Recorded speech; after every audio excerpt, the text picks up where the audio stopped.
Աստվածաշնչյան ընթերցանություն ամեն առավոտ, ապրիլի 23։ Այս ամենի մեջ մենք ավելի քան հաղթողներ ենք նրանով, ով մեզ սիրեց։ Հռոմեացիներին 8:37։ Մենք գնում ենք Քրիստոսի մոտ ներում ստանալու, այնուհետև նայելով օրենքին ուժ ենք խնդրում մեղքերի դեմ պայքարելու համար։ Պողոսը հանդիմանում է. «Ով անմիտ գաղատացիներ, ով ձեզ հրապուրեց, որ դուք չնազանդվեք ճշմարտությանը։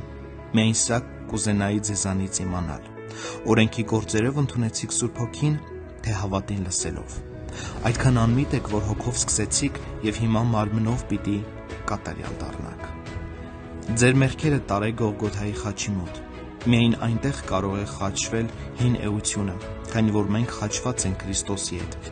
Մեղքի դեմ մարտնչելու միակ զենքը Հիսուսի կողը խոցած գեղարդն է։ Պարզաբանեմ օրինակով. դու ցանկանում ես փոխել բարկացկոտ բնավորությունդ, ինչ պետք է անես։ Ամենայն հավանականությամբ դու երբեք չես փորձել ոտքդ դնել միակ ճիշտ ճանապարհի վրա, դիմել Հիսուսին։ Հիշիր, թե ինչպես ես դու փրկություն ստացել։ Դու եկել ես Հիսուսի մոտ մեղավոր և քո փրկությունը նրան ես վստահել։ Նույն կերպ էլ դու կարող ես վերջ դնել քո վատ բնավորությանը։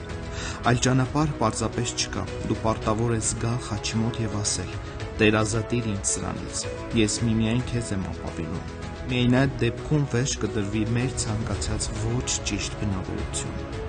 Արդյոք քո մեջ նախանձ չկա։ Արդյոք զգացողություն չունես, որ դու հակվել ես աշխարհին։ Դու կարող ես պայքարել այդ արատի դեմ որքան ցանկանաս, բայց եթե այն անընդհատ հետապնդում է քեզ, դու դրանից չես ազատվի։ Ոչ մի այլ ձևով, բացի Հիսուսի արյունից, արի նրա մոտ, ասա. «Տեր, ես քեզ եմ վստահում»։ Քո անունը Հիսուս է, քանի որ դու փրկում ես քո ժողովրդին իր մեղքերից։ Տեր, ահա իմ մեղքերից մեկը, ազատիր ինձ դրանից։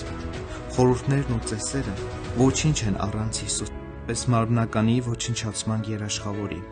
Քո բոլոր աղոթքները, զղջումներն ու արցունքները միասին վերցված են, ոչինչ չարժե առանց նրա։ Հիսուսից բացի ոչինչ բարիք չի բերում անօգնական մեղավորներին, ինչպես նաև անօգնական սրբերին։ Դու պետք է ամեն ինչ հաղթահարես նրա զորությամբ, ով քեզ սիրեց։ Անհրաժեշտ է, որ մեր